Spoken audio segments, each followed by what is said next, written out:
biggest scam on the planet. It's a complete lie. What I'm going to share with you is going to piss you off. Less than 1% of beef sold in the US is truly grass-fed. This whole idea of grass-fed is just filled with loopholes all over the place. In 2016, the USDA dropped the official definition of grass-fed. All of the cows are grass-fed. It's the last 3 to 6 months where they're fed other things, like grains and some other ingredients that I had no idea. Over 99% of all the beef that people are buying is not fully grass-fed, despite what it says on the label. There is a tremendous amount of beef sold to America from other countries. And with a little bit of processing, like packaging the beef, it now becomes a product of the US. In other words, this country of origin labeling rule was repealed, which means revoked, for both beef and pork. Here's just another example of the lack of transparency where, well, at least if it's from America, it's probably healthier when it's actually not even coming from America. And by the way, as a side note, did you know that when you eat a burger from a fast food place, the number of cows that hamburger comes from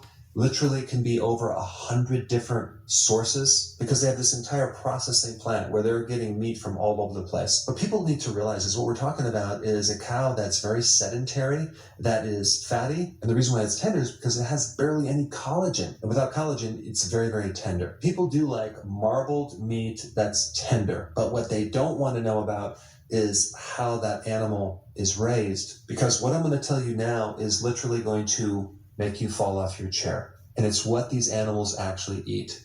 You might think, well, grains. Well, it's probably a bucket of whole grains, pretty healthy. No, they actually feed these animals in the feedlot something called DDGS. And that stands for dried distillers grain with solubles, AKA the waste product for making ethanol. They take dead corn, which is field corn. It's inedible. You can't eat it. What are they going to do with this GMO waste product filled with glyphosate? It's basically the toxic byproduct from making ethanol. And what I found out is because of the subsidies, taxpayers' contribution to this, the cost for 1 metric ton of this waste material that is fed to the animals is roughly $150. Now do you see why they can make so much profit on this? Because what they're trying to do is they need to put on about 600 pounds of extra weight on that cow. And the only way they can do it is with something so cheap, $150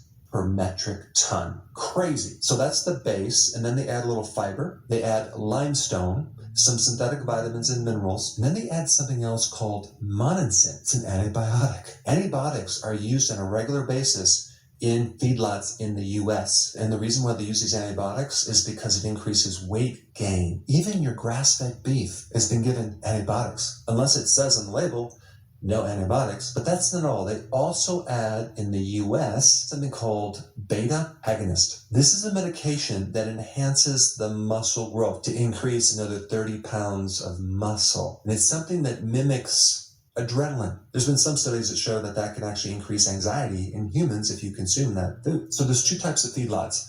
You have one that's closed, like indoor, and they have another one that's open. Let's talk about the one that's closed first. That animal, which is 1,500 pounds, only gets a space that is 24 square feet. If I were to ask you how much that is, you might have to measure it out.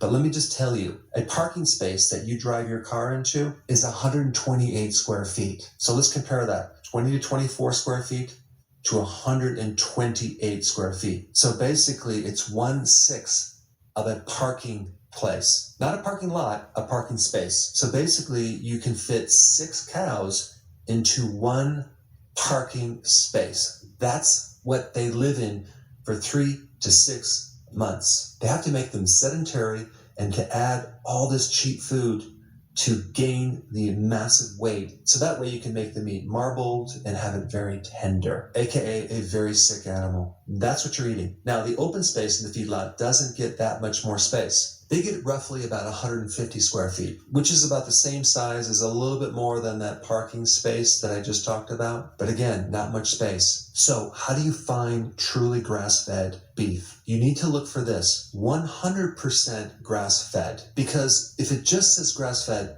it doesn't mean anything. And I highly recommend you spend a little bit more for this higher quality of meat, because that way you support the small farmer that seems to be squeezed out of this marketplace. Thanks for watching, and I will see you in the next video.